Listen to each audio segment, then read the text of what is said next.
বৃষ্টিকে বাঁচিয়ে নেয় ওম। বিস্তারিত জানতে সম্পূর্ণ ভিডিও দেখতে থাকুন। ওম বৃষ্টির কাছে ফিরে গেলে বৃষ্টি বলে, আপনি তো চলে গেছিলেন, তবে ফিরে এলেন কেন? তখন ওম বলে, তোমাকে আমি ভালোবাসি, তাই ফিরে এসেছি, আমাকে ক্ষমা করে দাও। তখন বৃষ্টি পুরনো কথা মনে করে বলে, একটা চরিত্রহীন মেয়েকে ভালোবাসেন? তখন ওম বলে, বৃষ্টি, ভুল আমি করেছি, সত্যিটা বুঝতে পারিনি, কিন্তু আমি এখন সবটা জানি। তুমি যে প্রমাণগুলো রবিকে দিয়ে এসেছিলে, সেগুলো সত্যতা যাচাই করতে গিয়ে আমি আসল অপরাধী কে হতে পারে বুঝতে পেরেছি। আমি তাকে শাস্তি দেব। তখন বৃষ্টি বলে, যদি সে নিজের কেউ হয়? তখন ওম বলে, আমি জানি বৃষ্টি, তুমি কার কথা বলছো। আমি কথা দিচ্ছি, তাকে আমি কঠিন শাস্তি দেব।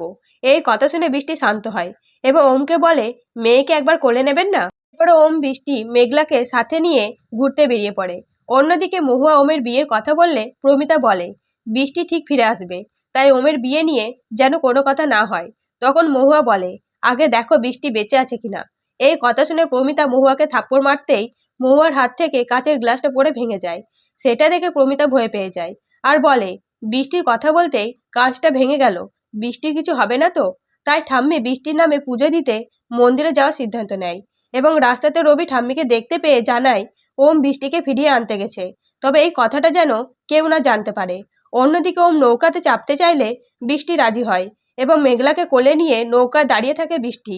তখন অন্য বৃষ্টিকে গুলি করে, তাই মেঘলা বৃষ্টির হাত থেকে গঙ্গাতে পড়তে গেলে ও মেঘলাকে বাঁচিয়ে নেয়।